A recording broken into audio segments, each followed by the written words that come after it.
Okay guys, so today I'm going to do Draw My Life.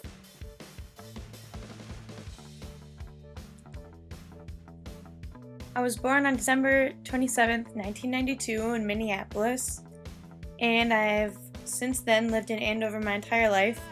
When I was born, I had 4 older brothers, Miles, Butch, Joel, and Corey, and my mom and my dad, and we all lived in a small rambler in Andover, Minnesota.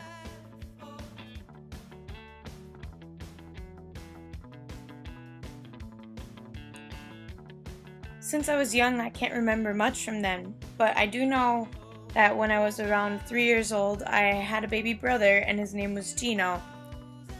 And all I remember is that I was upset because it wasn't a sister. But you know, you get what you get and you don't have a fit. I started dancing when I was really young, but I don't remember much of it because I quit shortly thereafter. However, I do remember playing in the backyard of my house a lot, having apple fights with my brothers and playing with the neighborhood children in my so-called town, Anoka. I also started playing piano in kindergarten, and it was my favorite thing ever. When I started school in kindergarten, I was super excited to learn.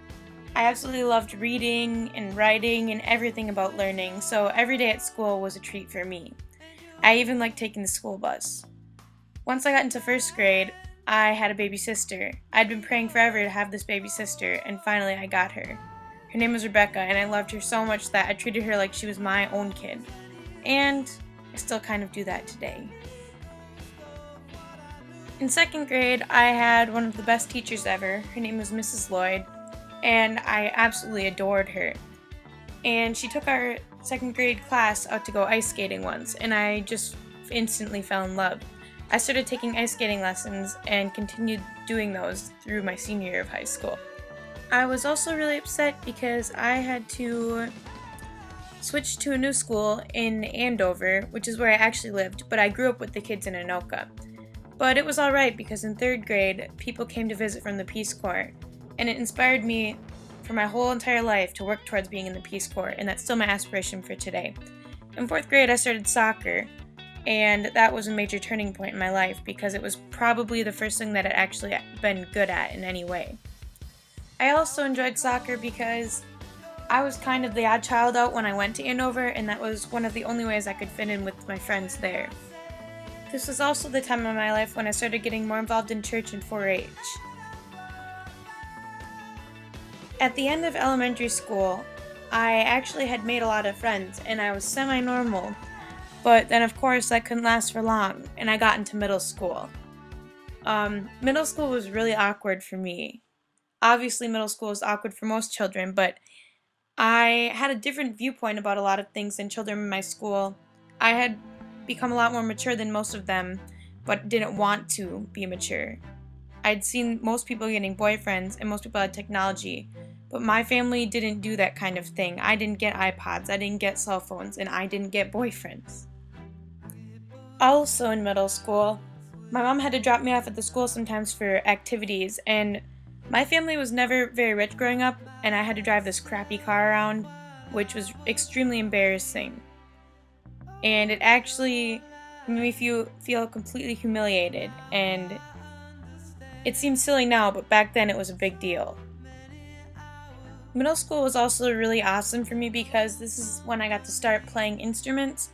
In 6th grade, I started out by playing clarinet, and I loved it, but then in 7th grade, I switched to oboe, and I loved it even more. And it became one of my greatest passions in life, to do this kind of thing. Play music, listen to music, analyze music, whatever it was, it made me happy. I also had to switch to a new soccer team, which doesn't seem traumatizing, but it actually was, because I didn't know many girls from Andover, and most of my friends at this time were still in Anoka, so I had to make a lot of new friends this way. I started doing weight training in middle school, and it actually helped me relieve a lot of stress. After 7th grade, I was able to attend a Lutheran Bible camp called Camp Wapagasset, and it was actually a life-changing experience in my faith, in the way I held myself, in the way I acted in all of my life, and actually has become one of my favorite places on earth. Camp Wapo has been the most influential place I've ever been in my life. 8th grade came around and I was super happy to be almost done with middle school. And then halfway through the year about, my two best friends got boyfriends and I felt really left out. And I didn't want to be the third wheel anymore. I'd been the third wheel for so long that I felt peer pressured into getting my own boyfriend. And this was a bad foundation because it wasn't based on actual love. It was just based on the thought of wanting to be loved and wanting to have a boyfriend. So I got in this relationship and I thought I was happy. I kept dating this boy when I was in high school. Even though we hadn't really gone on real dates, I kept calling him my boyfriend. My freshman year of high school, I made the varsity soccer team and I'd worked really hard towards it and was really excited. And it became one of my favorite things ever, soccer. And I actually lost a lot of friends because I ended up hanging out with this boy and playing soccer, and that's all I did. So I lost a lot of my friends and wasn't able to keep a lot of friends at my school because they didn't like that I was always with my boyfriend.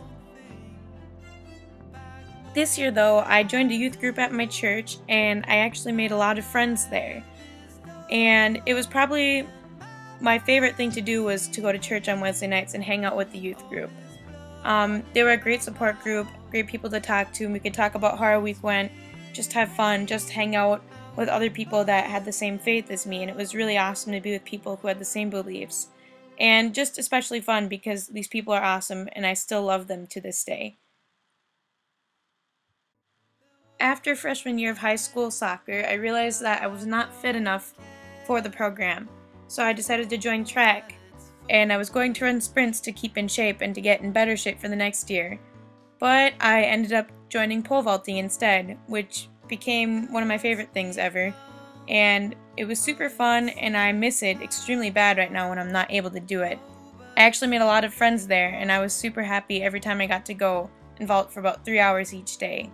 Even though I never did well, it was probably one of the best sporting experiences of my life.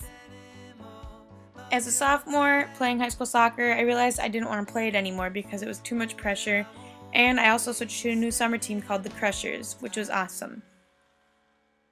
During my sophomore year, I broke up with my boyfriend, and shortly thereafter my dad passed away. So it was a really hard time in my life, and it got me to real thinking about what I really wanted out of my life. And this was a huge turning point because I was emotionally broken down and I had to go to my family members and stick by them and stick by God. But I found something awesome online, Nerd Fighters. This was the year and time that I first saw a Nerd Fighters video. I first saw Alex Day, and then that led me to Nerd Fighters video. So this was a huge community that I found for support, along with my church group, along with my soccer team, and along with my friends and my family. I was super blessed to have all these people through the death of my father, and I really appreciate all of them. After my father died, I realized that I needed to do what's best for me. So I took off high school soccer, I became a vegetarian, I decided to be an environmentalist, and I found out that I really loved 89 Through the Current.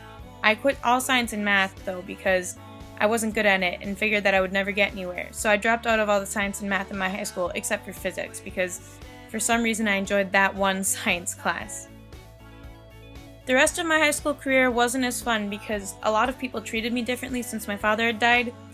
I didn't want people to feel bad for me. I just wanted to be treated like a normal kid, but I couldn't. So I ended up not going to a lot of social events like proms or parties or anything. I sat at home and read books and was kind of a hermit, but I think that's probably better this way. Spring of my senior year, I found out that I was accepted to the U of M, which was really exciting because my brother had gone there and I wanted to do what he did. After graduating, I was super happy because I was excited that I just wouldn't have to see everybody from my high school anymore and that I would get a fresh start when I went to college. This was kind of a mistake because I should have just been happy that I was given such a support system, but instead I felt awkward about everything that had happened in my past. When I went to college, we had random roommate assignments, and I actually got placed with a girl who was from my school because we were both taking Chinese in college, so they figured we would speak to each other. So that was kind of awkward. I was also really worried about my major and I couldn't figure out what I wanted to do, but eventually I decided that I needed to do something about environmental science and then a minor in Chinese speaking. So that was a relief to have that off my shoulders. I started seeing my roommate less and less because her boyfriend lived in an apartment in St. Paul, so she started staying there a lot until eventually she just didn't stay in my room at all. I got really lonely and ended up spending a lot of time alone in my room. But it wasn't all so bad because I joined a lot of student groups. I joined a student group called World Without Genocide, I played Quidditch, I went to Campus Crusade for Christ, and I went to Chinese American Student Association. After I joined these groups, I didn't feel so alone anymore, and I actually made some pretty good friends in college. The rest of the year didn't go by so badly, and I had an easier time dealing with my emotions. In the spring, I actually decided that I wanted to become an engineer, so that was kind of ridiculous, but it's what I wanted to do, so I decided to switch into engineering school, and I also became the president of World Without Genocide at the U of M, which was really exciting for me. I forgot to mention that my entire freshman year I also worked at the biomedical library, so that took up a lot of my time and gave me some spending money. Sophomore year has been less exciting, but I have been commuting to school, and I also recently found out that I'm for sure going to join the Peace Corps after I graduate from college. As for right now, I don't exactly know what I'm going to do with my life. All I know is that I'm going to work hard and it should pay off in the end.